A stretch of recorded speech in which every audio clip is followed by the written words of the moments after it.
Thank you for joining us today. It's nice to see familiar faces and members attending today's session.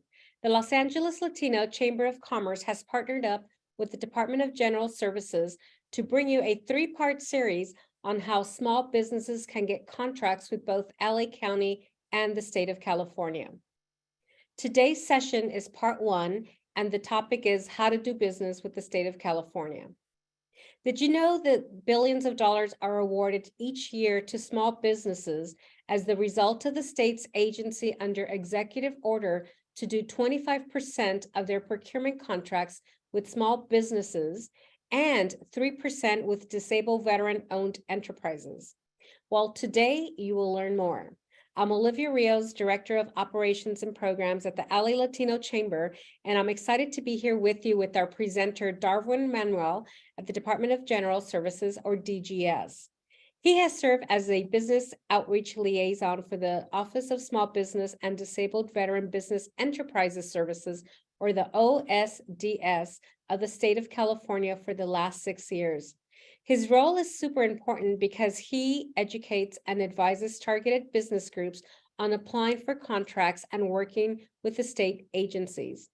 His role is to support and promote small business connections with government contracts throughout California. And also joining us is Joshua Hawk, who is also a business outreach liaison and works on Darwin's team. He'll be assisting us this morning with the chat and anything else that Darwin may be missing from the presentation. So welcome, Joshua. Before we start, we'd like to just remind you to please mute yourselves, silence your phones. You can ask questions in the chat box, and those will be addressed during the presentation. If you are kind of posting us on social media, you can hashtag us at LALCC. And Instagram, we are Latino Chamber LA and DGS Business Outreach.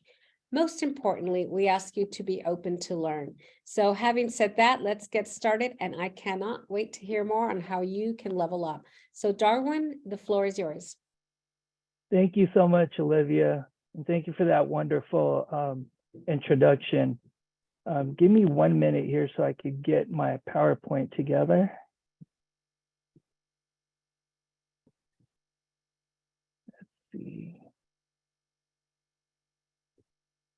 All right. Hope you can see my PowerPoint and that you can hear me just fine. First off, I'd like to thank the LA Latino Chamber for putting this webinar/workshop together. We really appreciate the partnership, and we appreciate the time that you're taking for listening to hear about our program. And so thank you, Olivia, and thank you, Carlos. So as Olivia has mentioned, this is a three-part series. Today, we're going to be talking about how to do business with California state government. So this is more like a introductional webinar based on like what the program is about, why you would want to be certified in the first place, and where DGS falls in all this. Again, my name is Darwin Manuel. I am a business outreach liaison with the Office of Small Business and DVBE Services within the State Department of California Department of General Services. So as Olivia has mentioned, part of my job is to assist small businesses like yourself on how to understand the contracting process, and also assistance in bidding on contracts or state contracts, and identifying those opportunities and introducing any state contracts or programs that the state might have available for you. So let's go on and discuss all the different topics that we want to hit today. So for the first topic, or the first overview, is going to be the introduction to small business and disabled veteran business enterprise program. What is that? What is the state doing for small businesses like yourself? The certification eligibility. Now, this is just to show you exactly what you need to be certified with the state, what the benefits are, why you would want to go through this process and become certified. Cali Procure, this is basically our website. This is a one-stop shop for everything that you need to do to get registered, to get certified, to do your research, to see where the contract opportunities lay.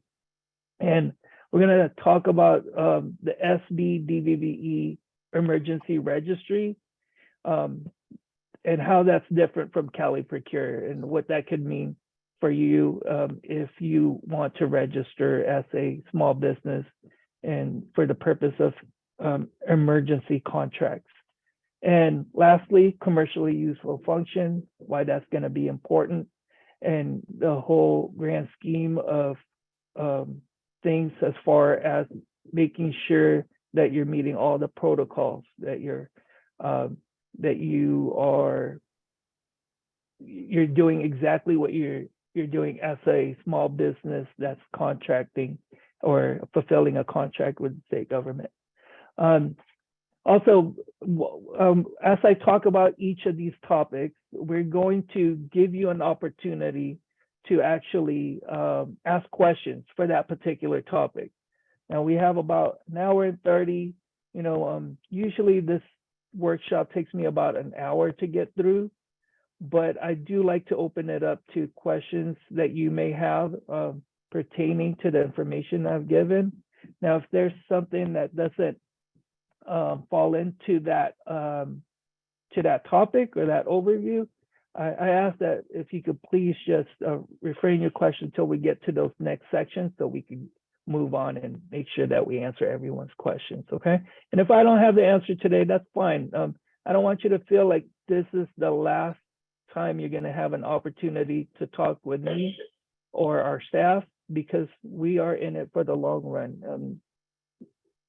Learning how to navigate through the process of doing business with the state is not something that can be done like just right away. It could take some time, and it's going to be important for you to understand exactly the difference between public and private entities when it comes to procurement. All right, so let's go ahead and go to our first topic, which is this whole notion of the SB DVBE program. Now, this program is, what it's saying is that the state as a whole, as all the departments, has a 25% participation goal that it's trying to meet. Each department agency has to meet 25% of all contract goals, and 3% or higher for all contract dollars with disabled veteran business enterprises.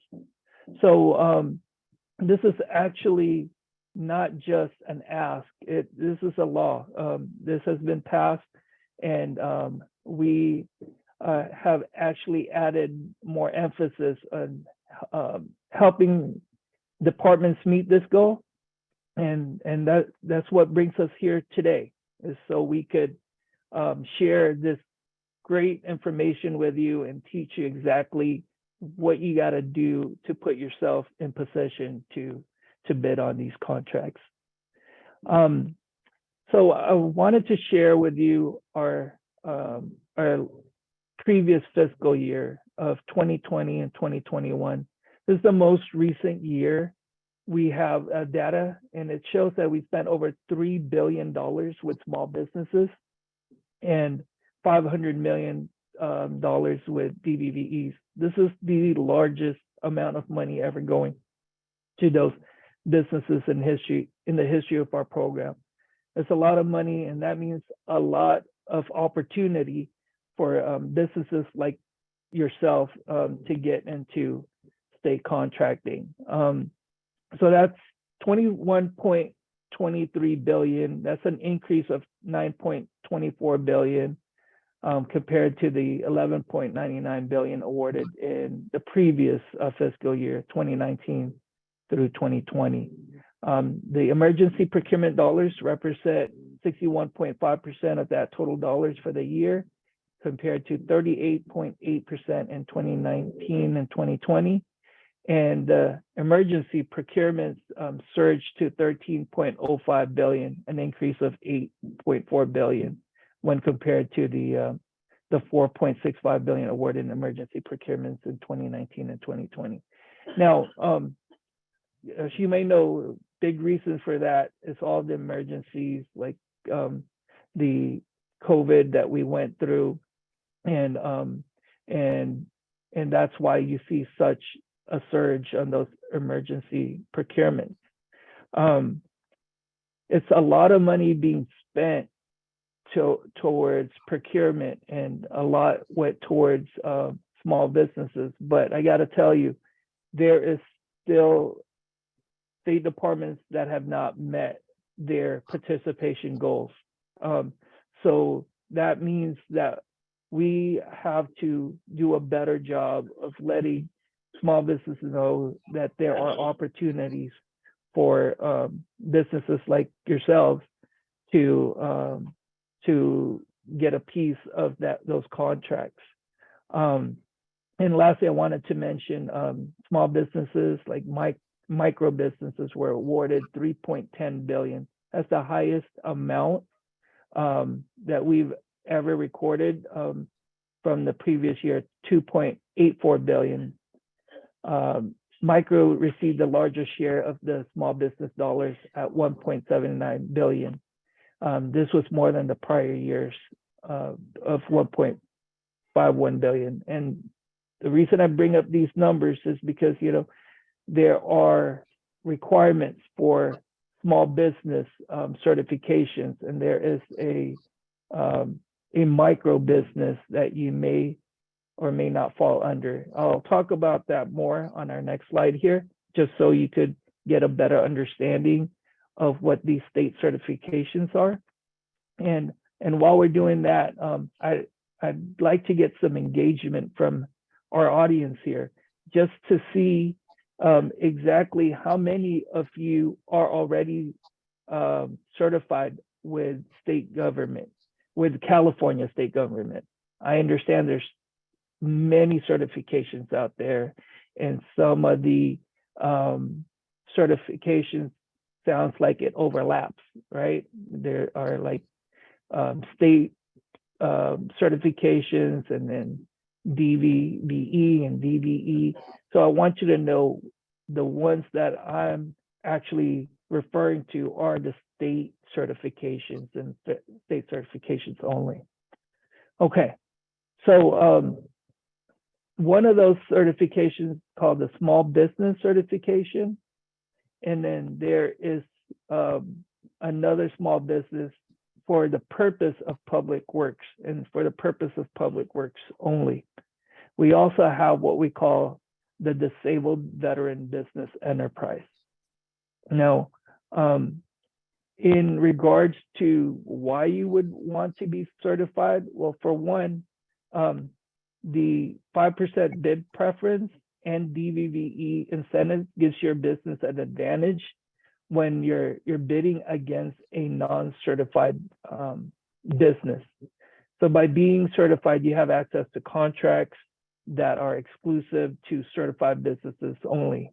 So if you're not certified, you're automatically excluded from those contract opportunities. Also, as a certified small business, you get the benefits of the Prompt Payment Act.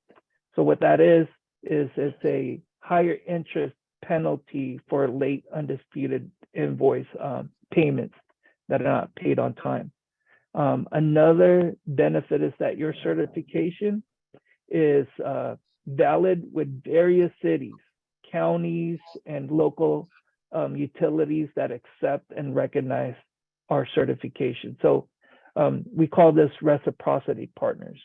And there are different counties and local utilities that honor our or recognize our certification. Now, as far as your procurement process, that could be completely different from the way the state procures. But I want you to know that there are other opportunities outside of state government. It just has a wide range of opportunities for you. And another benefit for getting certified is being able to work with prime contractors. So when you work with as a subcontractor, the prime contractor gets the benefits of your certification. So that makes you a very desirable subcontractor. And let's at this point, let's go ahead and talk about what it takes or what the requirements are for small business. So if you haven't gotten certified yet, one thing you have to be is independently owned and operated, and that you're not dominant in the field of operation. That's a little tricky in explaining what that means. All it's saying is that in your industry, you are like not the most dominant within that field of operation, because this whole purpose or this whole program is to help small businesses. So they just want to make sure that you're not dominant in that field. And then also your principal office has to be located in California, because this is a California-based program. We want the California's economy and small businesses to benefit from this program. So as a whole, we ask that your location for your principal locations in California, and that your owners are domiciled in California. All that is stating is that you are located in California, and that it's 100 or fewer employees, that your gross annual receipt is 16 million, or it's less than 16 million with affiliates. And if you're a manufacturer, it's 100 or less employees, and there's no gross annual receipt requirement for a manufacturer. All right. And then the small business public works is simply the same requirements as what I just referred to, the small business certification. Only difference is this is for public works only, in that you have to have 200 or fewer employees, and your gross annual receipt is less than 37 million. So this specific certification was established for those small businesses that's gone over that 100 employee threshold and gone over the 16 million gross annual receipt threshold. It allows them to still have a benefit for public works, to do work with state government and gain incentives or preference.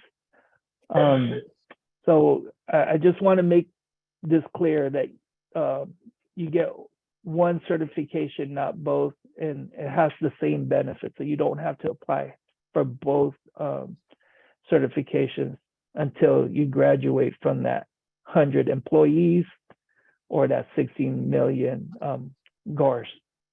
And small business certifications for everything, including public works.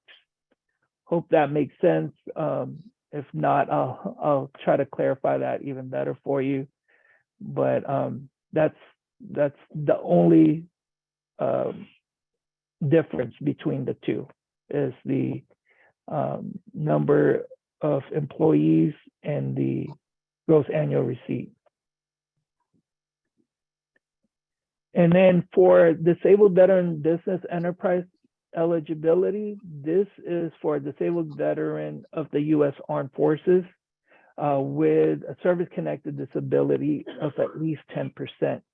So this disability status is determined by the federal government, not the state of California.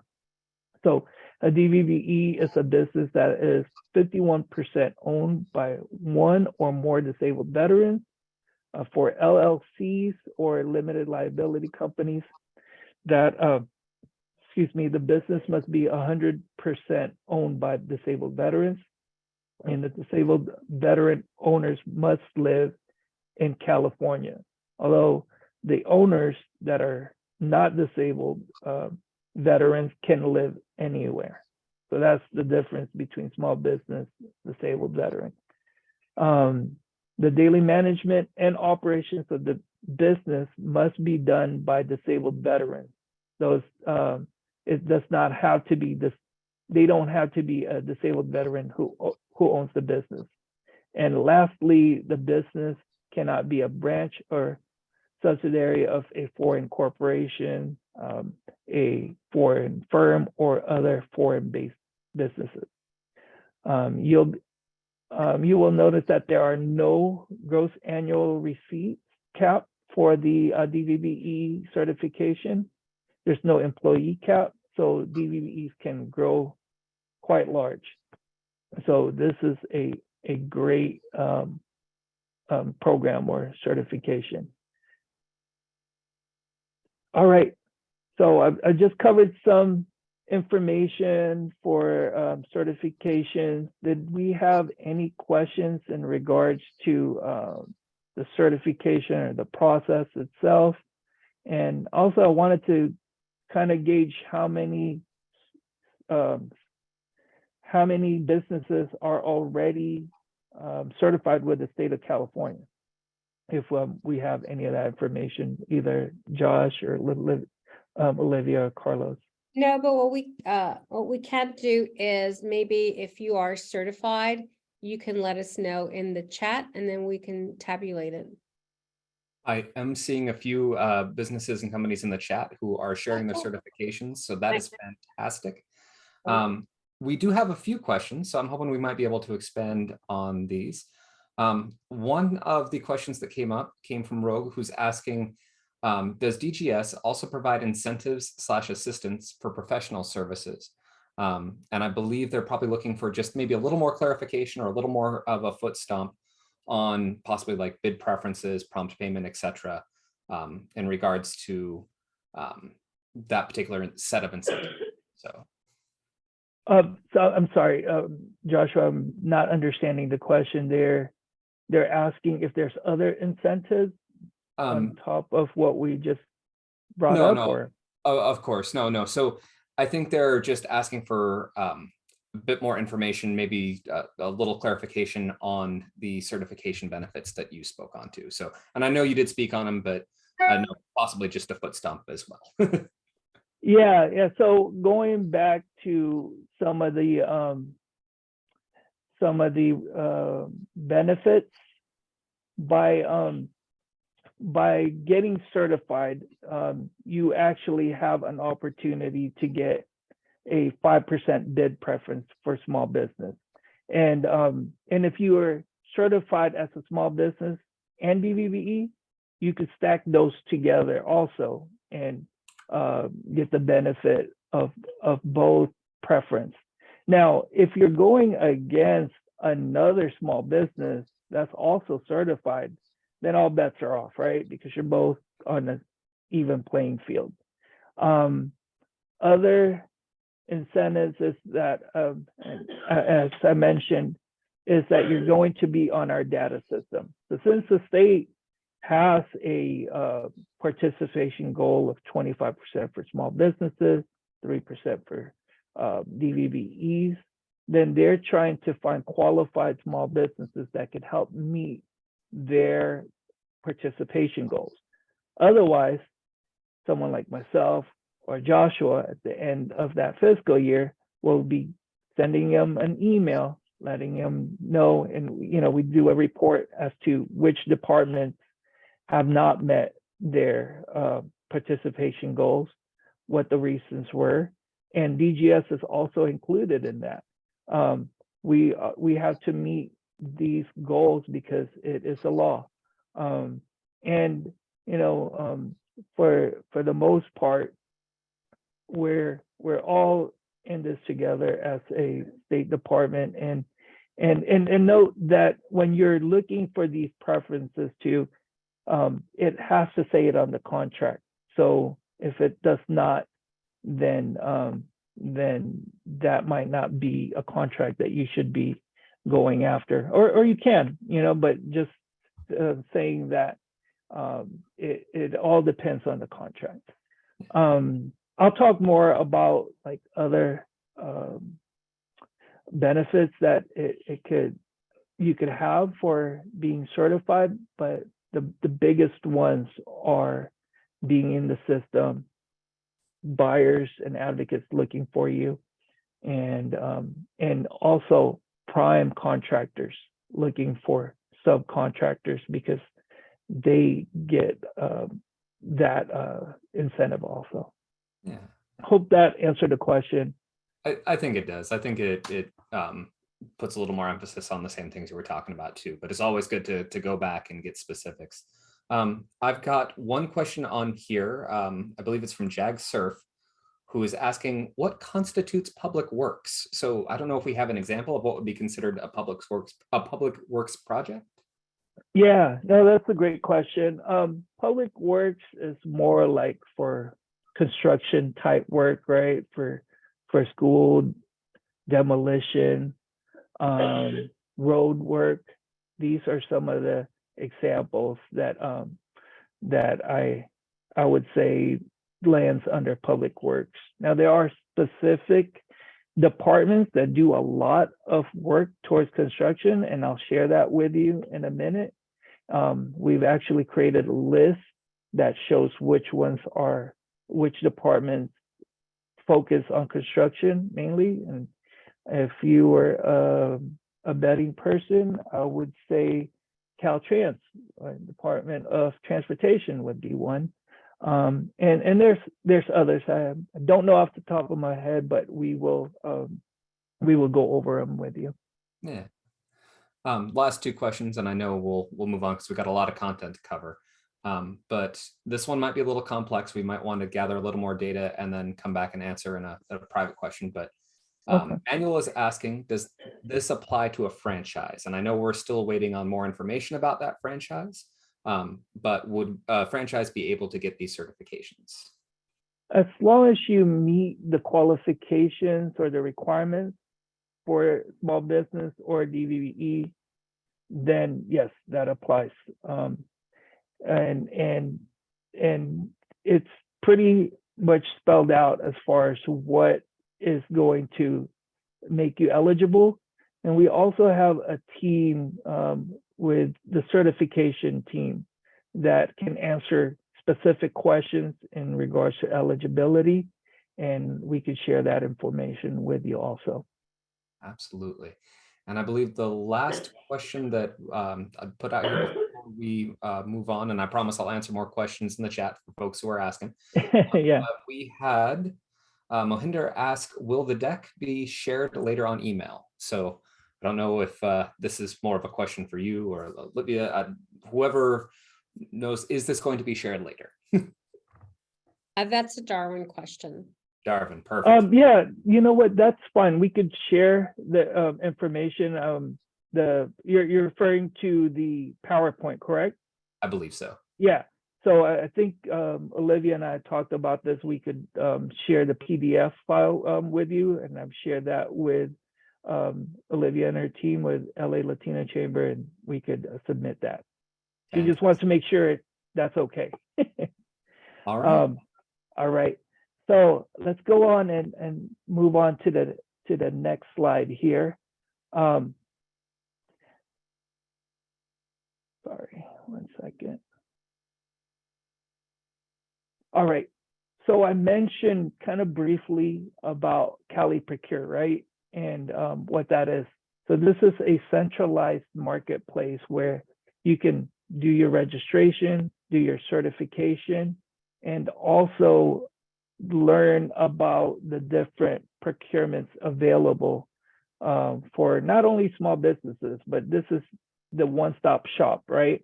And this is what you want to be familiar with.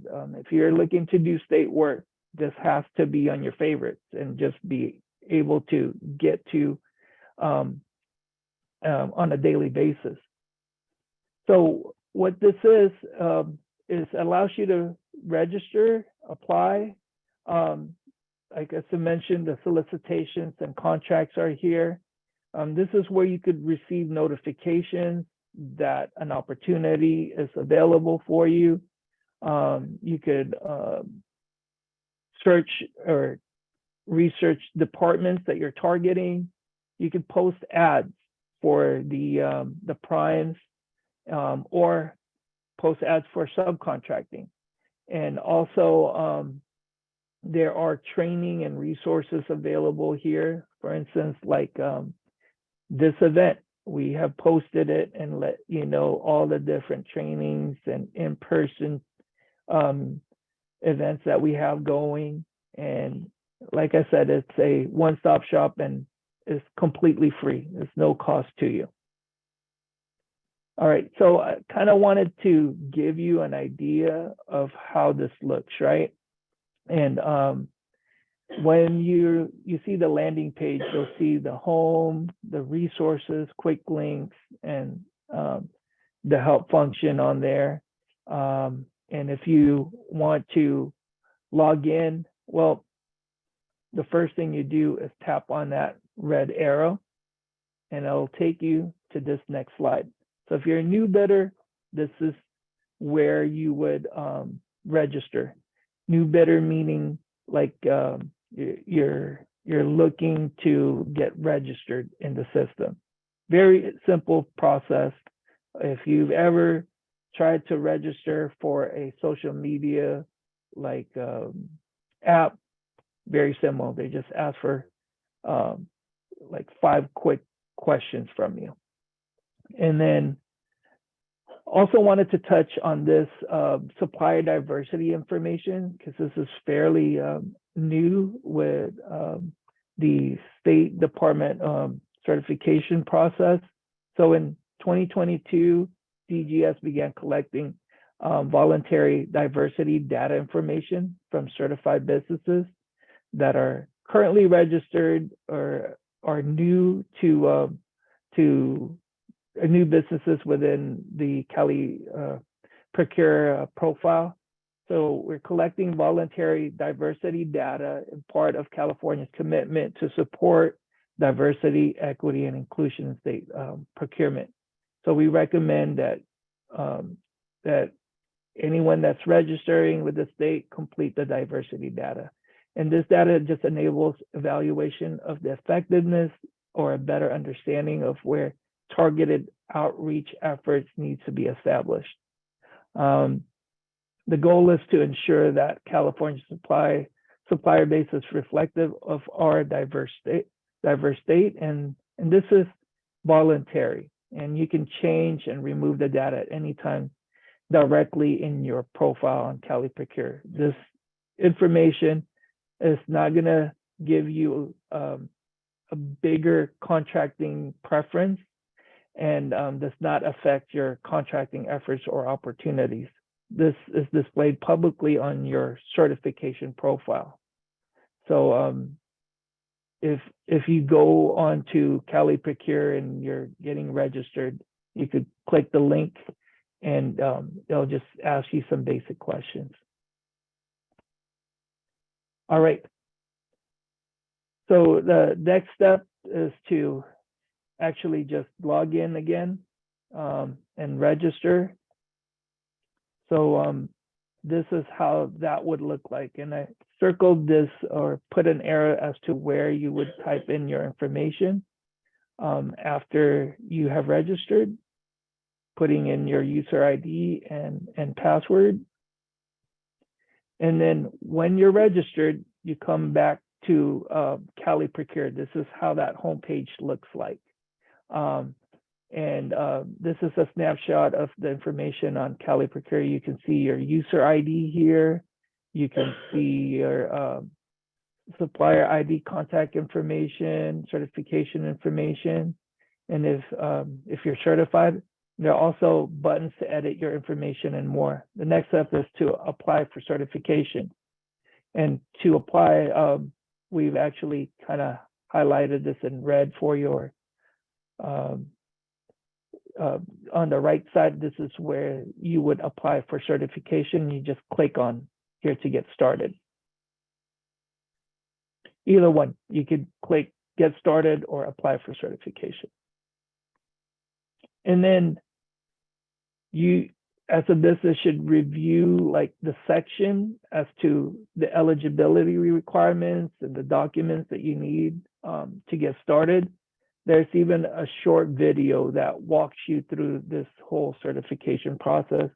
And like I said, if you need assistance, we actually have one-on-one appointment sessions with certification officers that could help walk you through that process. But before you even decide to get certified, this is my personal opinion, is to make sure that this is the right opportunities for you, right? Because you wouldn't want to go through the whole certification process and find out, hey, you know what, I don't think I'm a fit for state departments. I don't want to sway you away from being certified and doing contracts with state government, but I also want you to have a general idea of what it is you're targeting before you go through the whole process. And like I said, we also work with reciprocity partners. So if in the beginning there's no opportunities for state procurements, there are other ones that are local that you would have more opportunities for. All right, so that's the link to get certified. And if for any reason you run into any issues, please contact us. We'll help you with that certification. But now I really wanted to get into more details about this concept of keywords and why that's important. Keywords are described as goods and services that allows buyers to find businesses, and you can edit this at any time. So this is important because it's your way of communicating with potential buyers or state departments. You want your keywords to match what their keywords are to communicate. So you want these keywords to be individual words and not sentences, singular and plural common words and technical jargon. You want broad words and specific words. You want to use synonyms, like for instance, if it's garbage, you could use words like trash, waste, etc. in regards to your particular service or good. And you want to be able to copy keywords from your competitors that's already in the system, right? So these are all transparent information. You could copy the keywords that have been used, and also maybe contact an advocate, which I'll show you each department has advocates with, to see what they're using, because you're really, I don't want to say you're guessing what they're thinking, but if you were a buyer, what would you select? You are the expert of your own industry, so you want to be able to create those words to allow you to get the notifications you need for opportunities, right? And I spend a lot of time on that aspect because it's the best way for you to find out what opportunities are out there. So you want to be able to have a robust list and also be able to edit and make changes when necessary. All right. So I want to give an example of the UNSP UNSPSC example because this is what the state uses. UNSPSC, if you're not familiar, is referred to as the United Nations Standard Products and Service Code. It's an 8-digit number and a written description. It identifies a good or service, not an industry. So each code is part of a hierarchy with 4 levels, as you see on the slide. And each level is determined with 2, 4, 6, or 8 digits, with the remaining digits as zeros. So the goods and services identified by the code become more specific in the lower levels of the hierarchy, like the level 4. That's the most specific, right? It says paper materials and products, paper products, business use, printing, writing, paper and printer, copier paper. So understanding the hierarchy empowers your business to find relevant related codes. So if a business finds this level 4 code and they understand how the hierarchy works, they can figure out that they should look at the level 3 code or level 2 code and any other codes that fall under it. So this information will be on your bidder profile when you establish that. Note that there's a bidder profile and also there is a certification profile. And I wanted to let you know that the UNSPSC codes are the keywords that you select for bidder profile. That's not publicly displayed. These are system notifications, maybe for your own research to see what you come up with, right? And then on the certification profile, when you've established that, this is publicly displayed. So the ones that you use on here have to be what you're doing. It has to be accurate when your business is showing the UNSPSC or keywords on your certification profile. And that's important because if you're putting work or keywords that you're not able to provide and they're contacting you and you're saying you're not able to do it, well, that kind of could be a red flag for that buyer not to contact you in future instances because they have a lot of work and process and protocols to go through. And they just want to make sure what you're indicating on there reflects the type of service that you do. Now, I understand there's going to be instances when you may not be able to comply with specific work, and that's okay. But you should at least let them know no bid at this time if you were to get solicited, and also why, because you're the expert of your service, and you may want to explain the reasons behind this can't work as an industry. And to me, right there, that creates a rapport, right? Now you're in contact with a State Department or buyer, and you're communicating, and that's a great way to have them have yourself stand out. All right. Questions for the keywords and UNSPSC codes? So right now, there appear to be no other questions on this topic in the chat, but I do recognize that this information is a lot to go through and people might be formulating specific questions to them. So if you do have further questions on these topics, please put them in the chat and I promise you we'll answer them as they come up. Absolutely. Yeah. Yeah. And also I wanted to add, sorry to interrupt you, Joshua, is that we have one-on-one sessions that you could meet with us just so you could understand how that process works, and that way, you know, we could walk you through the whole thing. This whole webinar is just an overview just to get you started, just to give you a feel and understanding, right? You may take it more than one or listen to a video another time, and then it'll start making more sense. But the biggest takeaway I want you to get out of this is that it's a process, you know, it's not a sprint. It is going to be, if you're going to get into state contracting, it's going to be a long haul if you want to be successful, right? All right, so let's go ahead and move on. All right, so where can you find contract opportunities? Well, guess what? It's all on e-Procure again, right? So like I said, you got to be very familiar with this system and know how to navigate through it. Contract opportunities is called solicitation. They're not bid solicitations.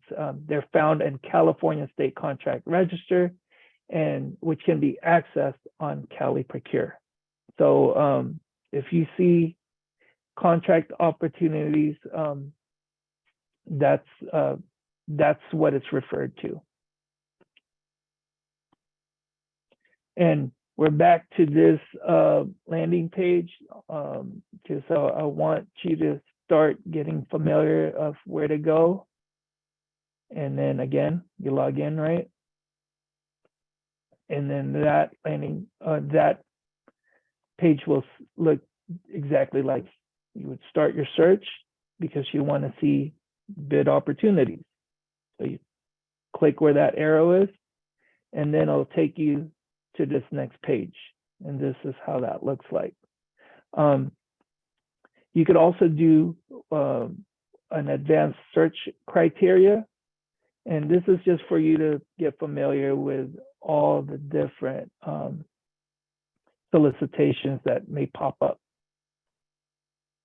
So here, this is where the UNSPSC codes are. So if you know it, you can just type it right in.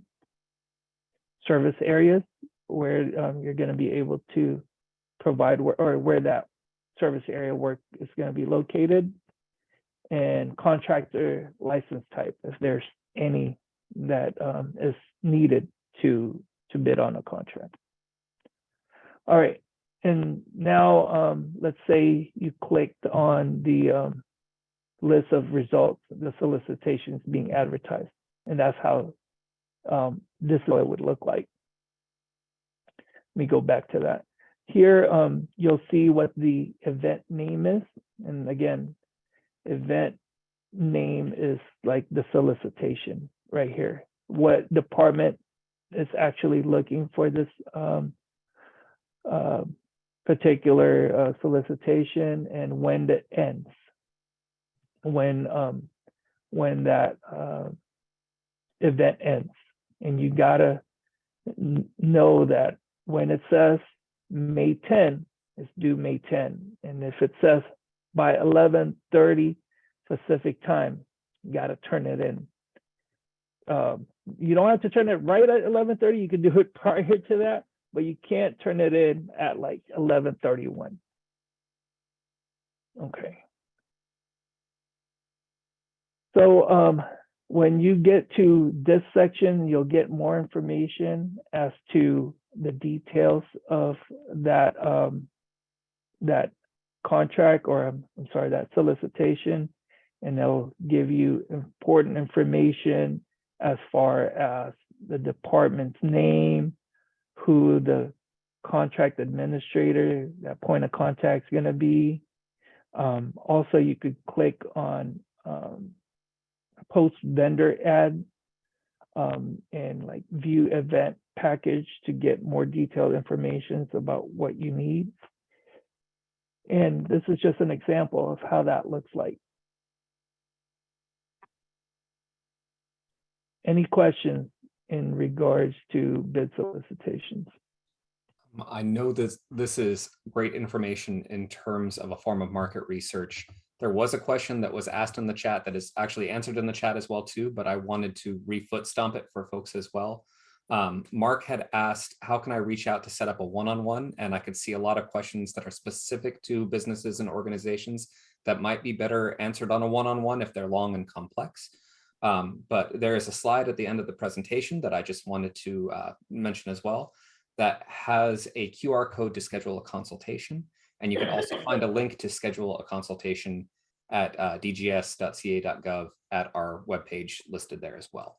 So if you are looking for more complex, like one-on-one questions, please do not hesitate to reach out to us. Absolutely. Thank you, Josh. All right, so we're gonna go move on, and we're gonna talk about research past purchases and why that's important, right? State contract and procurement registration system, also known as skippers. And this is really important, in my opinion, and a lot of buyers and advocates would actually show you that it's a bidding process, right, for contracts, at least for specific bid contracts. You want to know who you're going against, who's buying, and at what price, right? So this is going to be important for you to know where to go and what it is. All right, so Skippers is a database for state purchasing. This is really like a history of all the different procurements that has happened with state departments. So it's public facing.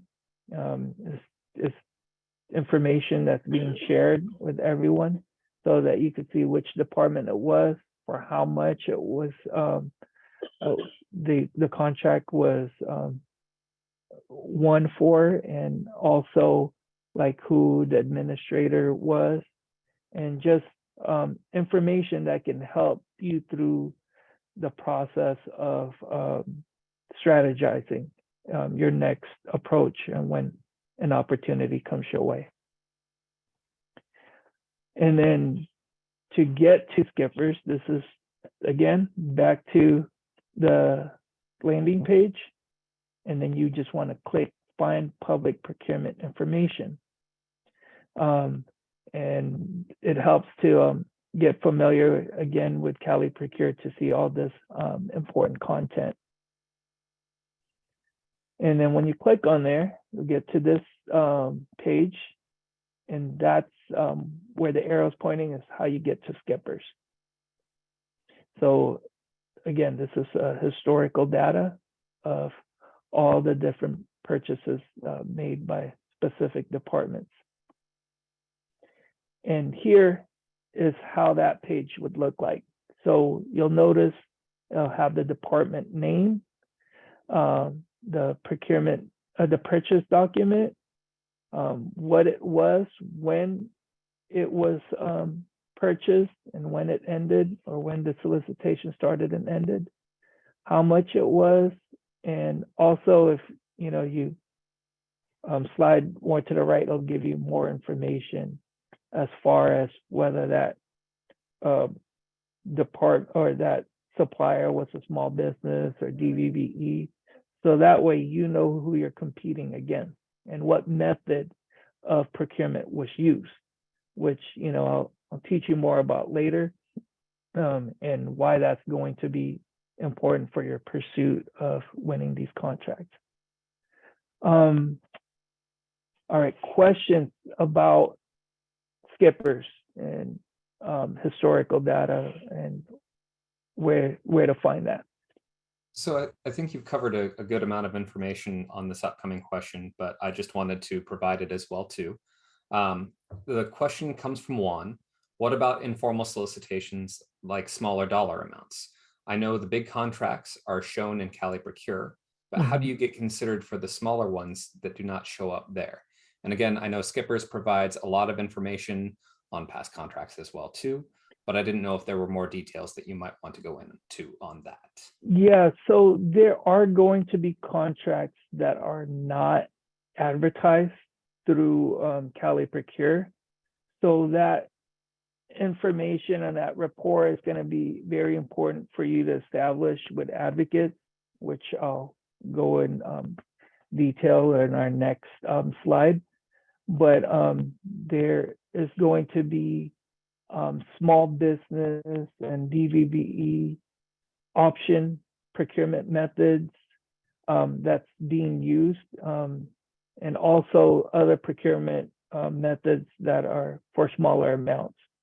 So the best way to go through that is to really establish a rapport with that advocate and know what's coming up, and you got to be responsive.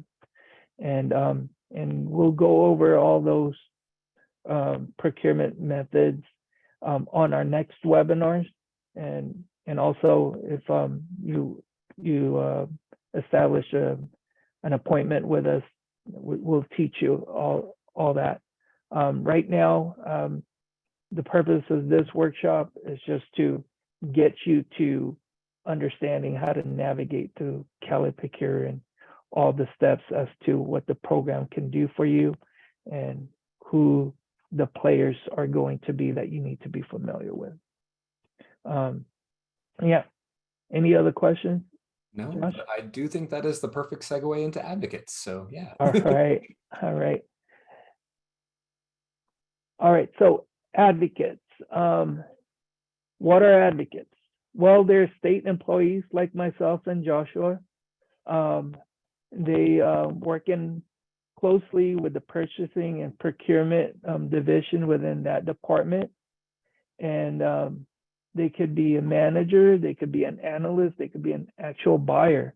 And I think it's important to note that departments that spend at least $100,000 yearly has a designated SB or DVBE advocate.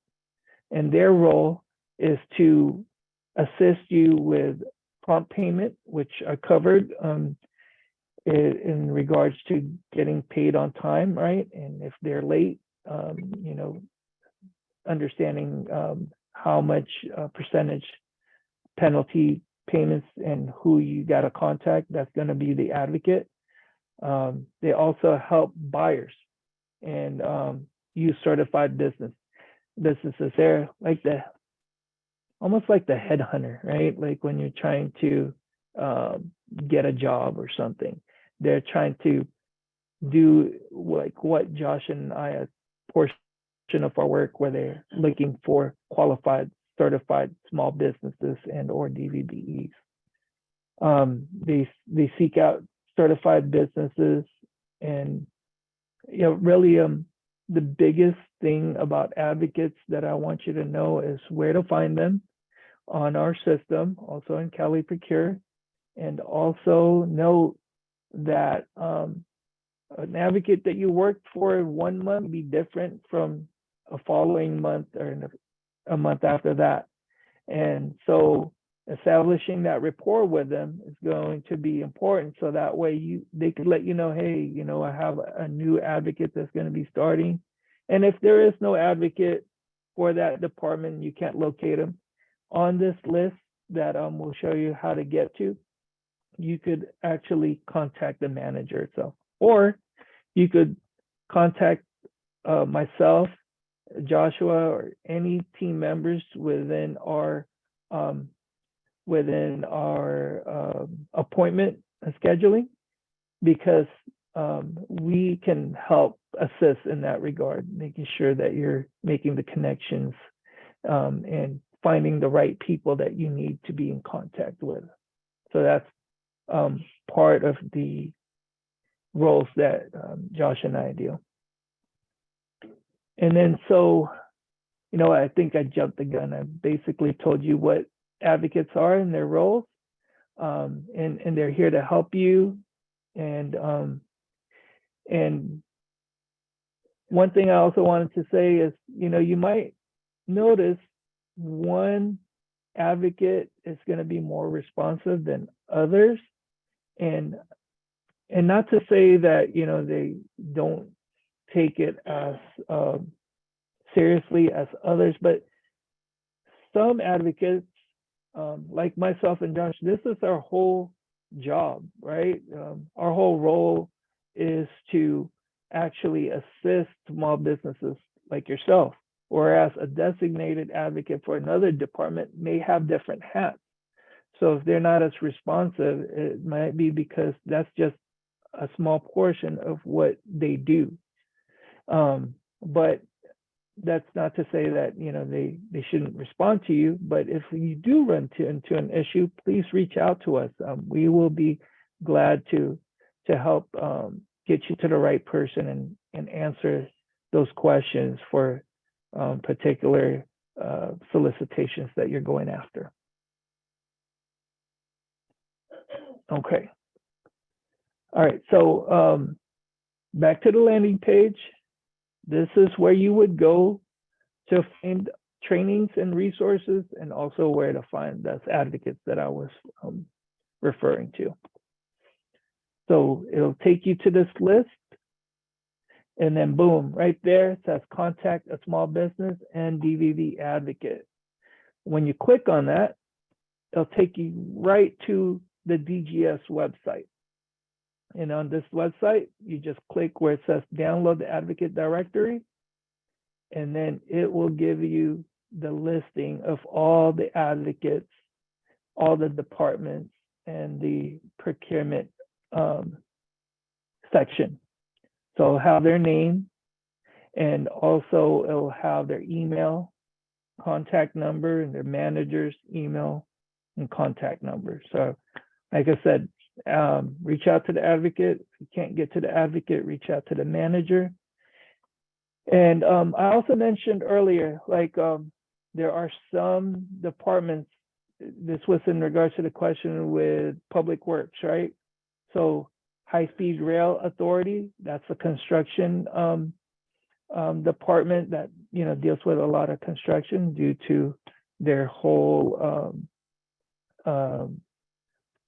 high-speed rail construction that they're trying to put together. California Highway Patrol is another, Public Utilities Commission, and right where you see the X, that's where you're gonna find those heavily construction operated types of procurement. And in yellow, you'll notice that they're highlighted because they have what we call an SB-DVBE first policy. And note that the first policy for each department may vary from department to department, but really the core reason that's being put out there is that they're saying that they're choosing small businesses and DVBEs first in regards to procurement. Now, how they go about that, you know, is based on solely on how they procure as far as their policies is concerned.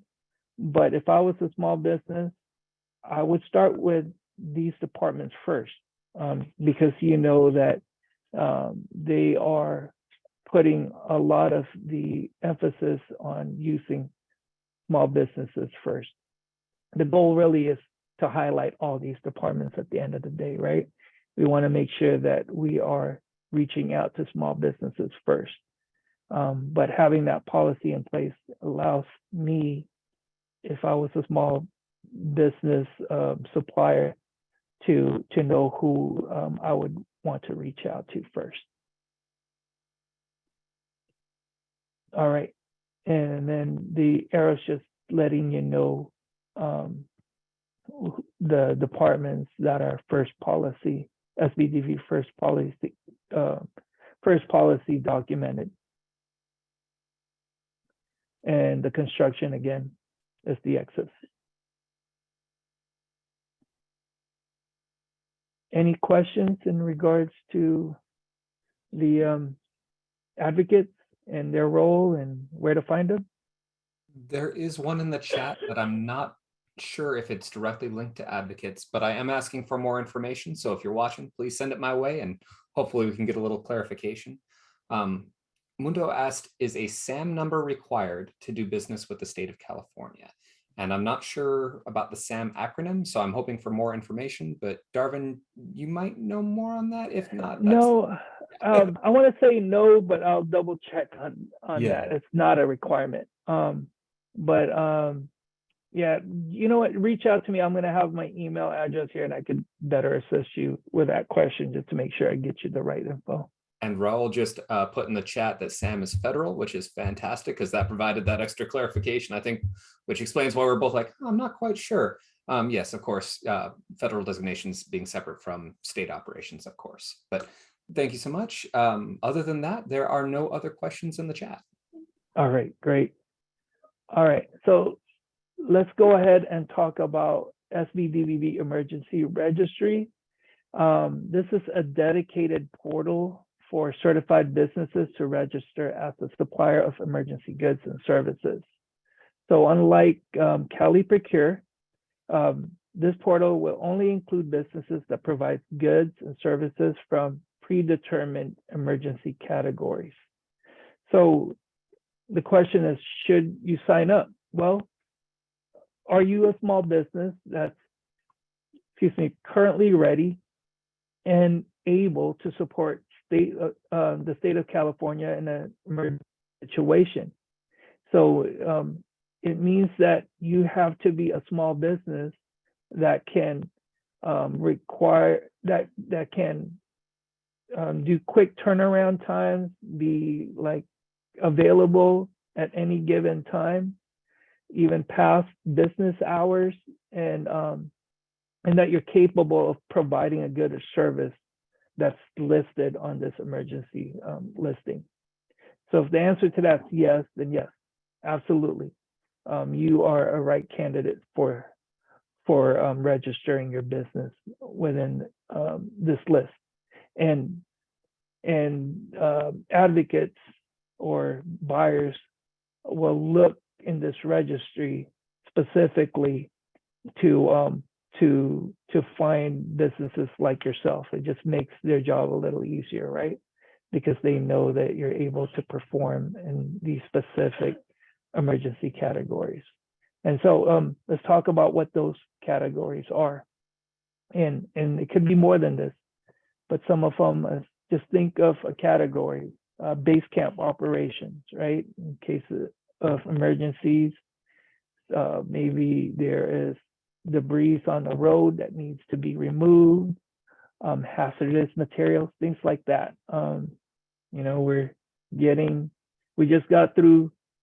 Hopefully we just got through a flood season, and now we're gonna get through the fires, right? So these are all types of emergencies that may be an opportunity for your business.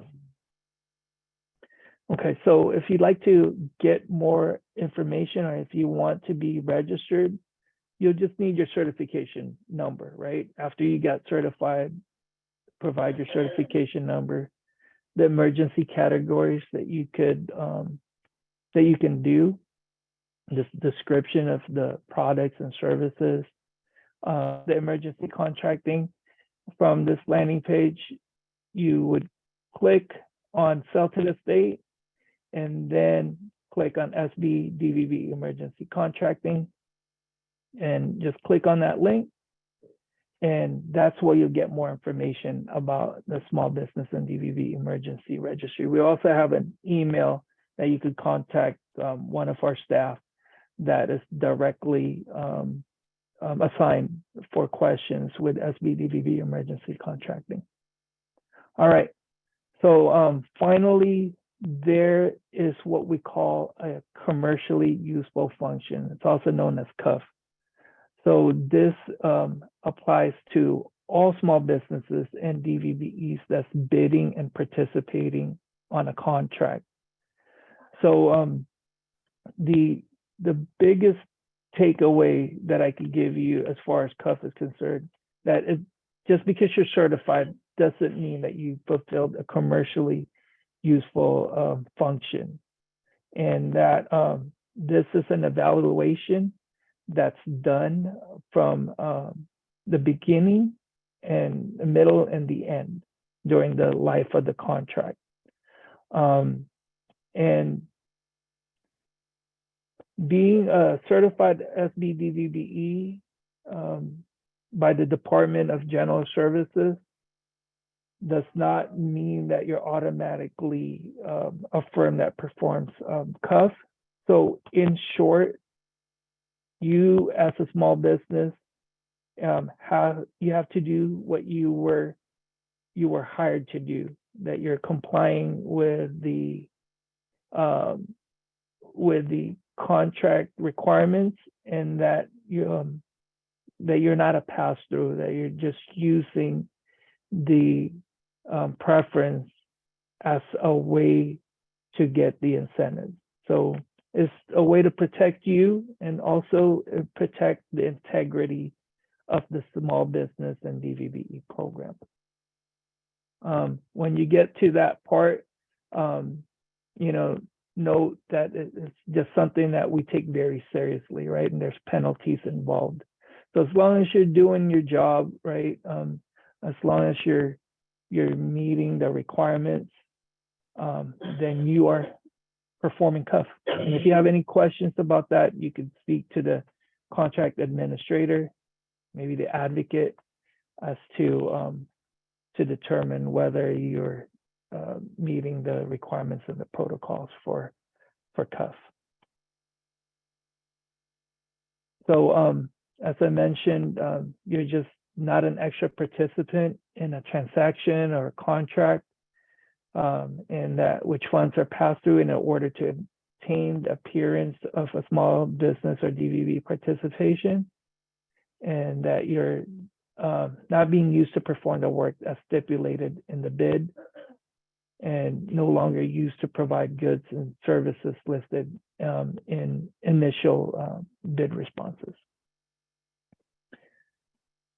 And then also wanted to mention, like, with this whole process with trying to do business with California state government, there are other resources aside from our outreach department with DGS. So for instance, let's say you're a new business, well then I would set an appointment with the SBDC. They're a business consulting and planning, marketing, and access to capital. They will set you up to get you started. There's also the Apex accelerators, formerly known as PTAC, and they help you with the government contracting process, right? So even though Josh and I work with the state, there are some limits to what we could help you with. For instance, we can't help you with a bidding strategy, right? Because we want this to be a fair playing field for all small businesses and all those that are involved. So you may want to reach out to Apex Accelerator, because they can walk you through the whole procurement process.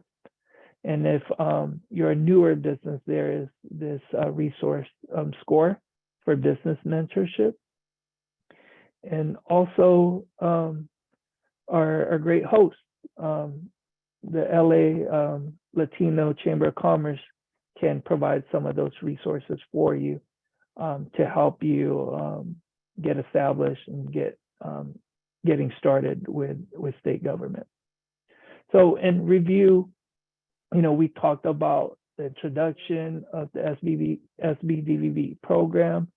We talked about what you need to be certified, the benefits, what Cali Procure is, right? Where to find it, and the concept of SBDVB emergency registry and what commercially useful function is. On our next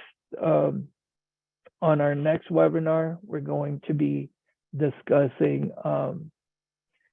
the fact that you're already certified. Now, what's the next process, right?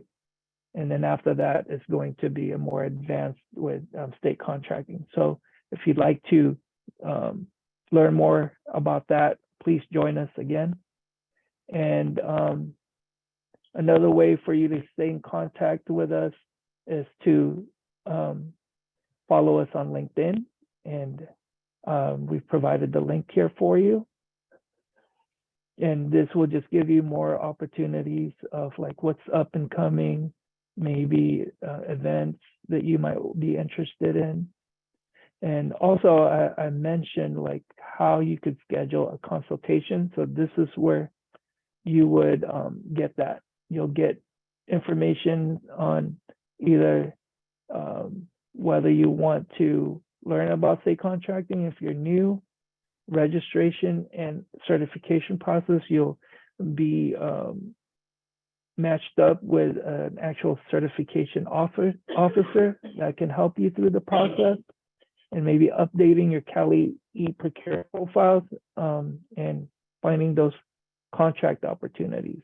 So you just point your camera towards this and it'll take you right to the link.